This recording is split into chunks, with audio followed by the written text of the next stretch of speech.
देश के भविष्य और सरहद की सुरक्षा के लिए सत्याग्रह।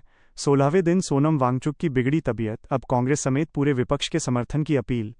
नई दिल्ली। देश के युवाओं के भविष्य और भारत की सरहद की सुरक्षा को लेकर दिल्ली के जंतर मंतर पर चल रहा आंदोलन अब एक बेहद गंभीर और निर्णायक मोड़ पर पहुंच चुका है। प्रसिद्ध पर्यावरणविद और शिक्षा सुधारक सोनम वांगचुक के अनिश्चितकालीन अनशन का आज 16वां दिन है। परीक्षा प्रणाली में हुई कथित गड़बड़ियों जैसे नीट पेपर लीक के विरोध में और लद्दाख को संवैधानिक सुरक्षा देने की मांग को लेकर वह पिछले 16 दिनों से केवल पानी और नमक पर हैं। इस बीच राजनीतिक गलियारों से सबसे बड़ी खबर यह है कि शिवसेना यूबीटी प्रमुख उद्धव ठाकरे ने इस आंदोलन को अपना खुला समर्थन दे दिया है। उद्धव ठाकरे ने प्रेस कॉन्फ्रेंस कर कहा कि ये कोई राजनीतिक मुद्दा नहीं बल्कि देश के युवाओं के भविष्य का सवाल है। इसके साथ ही उन्होंने कांग्रेस नेता और लोकसभा में विपक्ष के नेता राहुल गांधी समेत देश के सभी विपक्षी दलों से अपील की है कि वे दलगत राजनीति से ऊपर उठकर जंतर मंतर पर सोनम वांगचुक के इस सत्याग्रह का समर्थन करें। स्वास्थ्य में भारी गिरावट, डॉक्टरों की चिंता बढ़ी।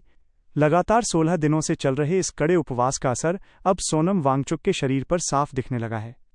मेडिकल टीम द्वारा जारी बुलेटिन के अनुसार वजन में भारी कमी। अनशन की शुरुआत से लेकर अब तक उनका वजन 7.8 किलोग्राम से अधिक कम हो चुका है।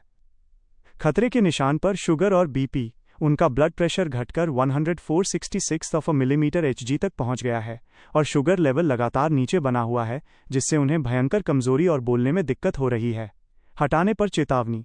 कमजोरी के बावजूद वांगचुक ने साफ कहा है कि वो स्वेच्छा से यहां बैठे हैं और प्रशासन द्वारा उन्हें धरना स्थल से हटाने की कोई भी कोशिश उनके संवैधानिक अधिकारों का उल्लंघन होगी। देश और जनता के हित में दो सबसे बड़ी मांगें। इस आंदोलन के केंद्र में राजनीति नहीं बल्कि देश के दो सबसे संवेदनशील और महत्वपूर्ण राष्ट्रीय मुद्दे हैं, जिन पर अब पूरा विपक्ष एक सुर में आवाज उठा रहा है। 1. युवाओं के भविष्य की रक्षा। परीक्षा प्रणाली में सुधार।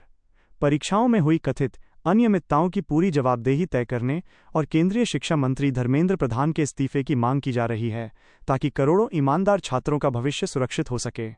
2. सरहद की सुरक्षा और लद्दाख का मुद्दा।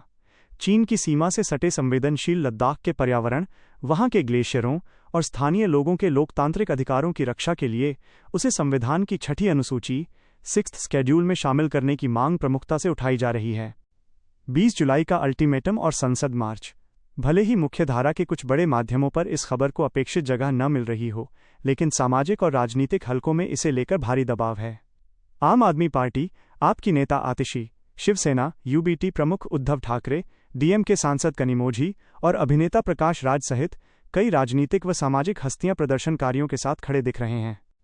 आंदोलनकारियों ने अब आगामी 20 जुलाई को संसद के मानसून सत्र के पहले दिन देश के छात्रों और अभिभावकों के साथ मिलकर एक विशाल संसद मार्च निकालने की घोषणा की है, ताकि जनप्रतिनिधियों तक सीधे जनता की यह पुकार पहुंच सके। देश के नाम सोनम वांगचुक का संदेश। तारांकन। कृपया किसी और में हीरो मत ढूंढिए, अपने जीवन के हीरो खुद बनिए और एक जागरूक नागरिक के रूप में इस देश, इसके युवाओं और पर्यावरण को बचाने की अपनी जिम्मेदारी निभाइए।